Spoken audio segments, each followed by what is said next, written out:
Nick Angstadt from Locked On NBA here with the positive Chuck Mockler, Charles Mockler from the Locked On Clippers podcast, one half of the Clipper Bros.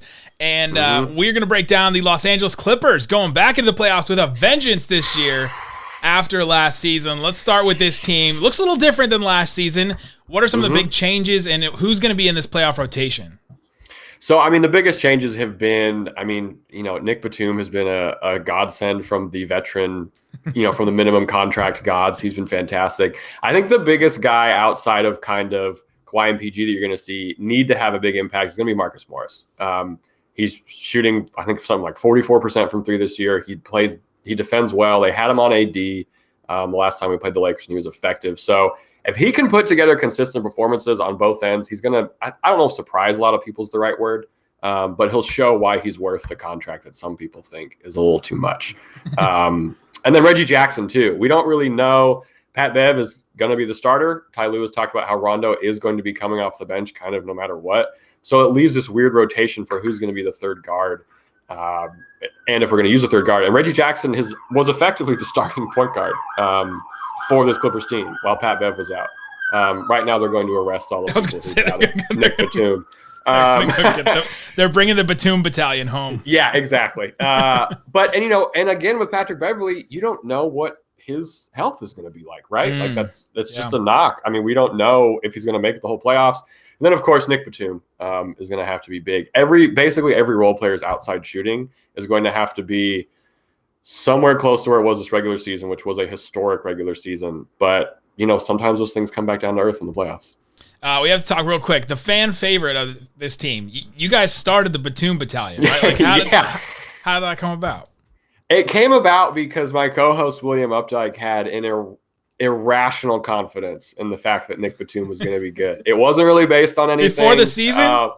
Yes, when we signed him, because I don't know a lot of people who are like, he's going to be great. He's going to be starting for the at the time best half court offense in the league. No one thought that except maybe Nick Batum and his fantastic wife Lily. But the Batum Battalion, Joseph Fry Award, I think, came up with the name. We were on the Clipset podcast, and then he just went on a streak of elite play. He's been getting a bunch of blocked shots. He's just been huge. But no, the Batum Battalion will be waving the flag for this playoffs for sure. It's so funny because now Batum's on this vet min. He's played so well this season, like we don't know if we can afford him next year. Yeah, right. Based on what teams are going to give him. He's had an insane turnaround, but we just hope he can ride it out with us. He talked about today how he came to the Clippers because he wanted to play playoff basketball because it's been a while since he's been in the playoffs. So I'm excited to see what he can do, and I hope he's going to block somebody and on a fast break, and Twitter's going to shut down for the Clippers. It's going to be great. That player does not play for the Mavericks. All right. Though it's the team's biggest strength, you talked a little bit about the three-point shooting. That really seems like this team's calling card at this point. And then you can talk a little bit about their weaknesses, what do they struggle with? Yeah, so the three-point shooting, just literally the shots have been fantastic. It's been I think we had like 4 or 5 guys over 40%. But what's so nice is that it looks different this year. The amount of wide open threes that are being generated off of what Ty Lue has been able to get guys to buy into and, just be able to facilitate for each other and just kind of believe in it has been great. Lineup versatility when the whole team is healthy, which as of this recording, they are. We can go small or big.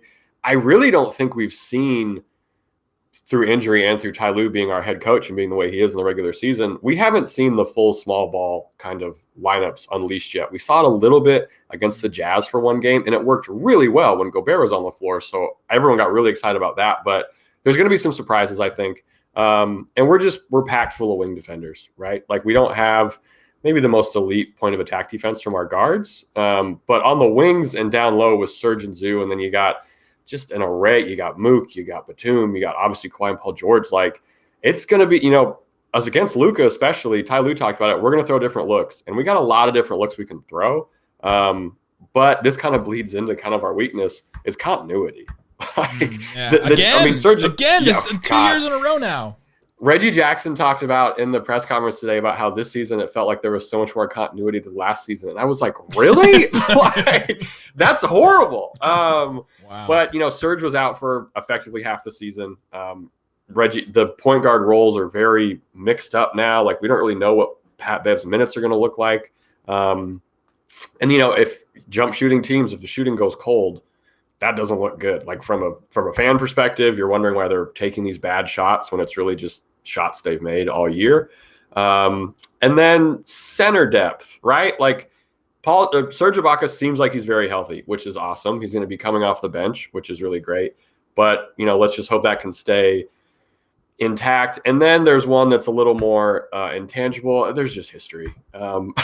There's just history and the Clippers curse. Yeah, and come on. Just you can't not think about it. I know that it's maybe people don't believe in it, but you can't watch this team if you've been a fan of it for a long time and think we definitely got this, because there's a little part of you that just we got a big mountain to overcome, which is just getting out of the second round. So we'll see if we can get that done. Man, interesting. Let's talk about the win profile of this team. So what are some of the biggest wins? And then if you want to talk about that big loss earlier this season. Let's get the loss out of the way. Okay. So the Mavs lost. So that's what's so funny about these playoffs, right? Is that the data between these two teams, if you look at regular season matchups, it makes no sense. And it doesn't really matter either, because there's so many players are out.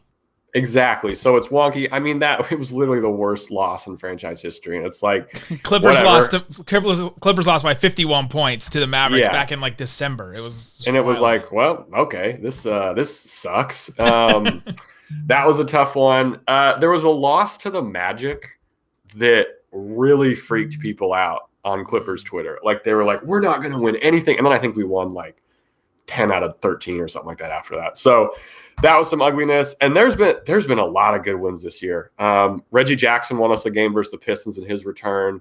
We beat the Heat pretty much at full strength, and we didn't have Kawhi and Paul George, which was awesome. We saw a game, I can't remember who it was against, but it was kind of a turning point. I think it might have been the Hawks, where Ty Lue just benched the whole five. He just benched the whole five. He was like, this is not working. You guys aren't doing anything I want you to do. We came back and won that game. And from that point on, it really kind of set these couple wins in motion that was like, okay, this team is reacting a lot better to these situations than last year's team. Because last year's team, I swear, the closer we got to the playoffs, I was guilty of it. A lot of Clippers fans are guilty of it. It's only December, right? Like, it's only January. Who cares? That vibe was not there with this team this year. We kind of had like a 2018, 2019 style performance, but with a much actually contending team, right? Instead of like a plucky underdog or something like that. So there's a handful of wins this year that showed that the role players can get it done. The win against the Jazz with the small ball lineup I like, because we were fully healthy and it kind of felt like we were showing what we could do. Because I mean, I've been tired of we're going to flip the switch, and that's kind of been the philosophy these past couple seasons. But it seems like we've more so slowly turned the dial. I don't know what the opposite version of flip the switch is, but we're really getting ready in a real way. Is it a dimmer? The dimmer. You have a dimmer instead of a switch. Slowly amplifying the lights, but yeah. What are the stakes for this team? I mean, last season was kind of the worst case scenario, and they made a huge change, which was Doc Rivers to Ty Lue. This season, is there anything like that can still happen? Kawhi Leonard's free agency is kind of a big deal. You mentioned Batum. What are the kind of the things, like if they lose in the first round, if they lose in the second round again, you know what I mean? Like, what could happen to this team? It's not a question that if the Clippers do not make it out of the second round, I think it's totally fair to hit the panic button and the what the hell are we doing here button. First round, I'm not even going to pretend. I don't even want to think about that possibility. I'm not saying that it's like completely foregone. No, I would like to. I don't mean it. No, that's fair. I don't mean it like that. But like from a mental perspective, it'd be a nightmare. Like it would if we don't make the Western Conference Finals, it might be a failure. This season might be a failure. We brought in Kawhi Leonard after, in the offseason said he wanted high IQ guys. We brought in, theoretically, the highest IQ guy you could bring in, which is Rajon Rondo. We brought in his good friend, Serge Ibaka. We brought in everyone's apparent good friend, DeMarcus Cousins, to this team. Like, we're putting pieces together basically exactly what Kawhi wanted. And I don't know how much it really affects Kawhi's long-term signing. I can't, and this isn't from like a Clippers homer perspective, because obviously I am, but where's he going to go, right? Like, there's not a lot of interesting places. I mean, people say the Heat. I don't. They got cap space. I don't like this sly look. Mavs got cap space. That is very true. There's just some chance. There's a chance for redemption, right?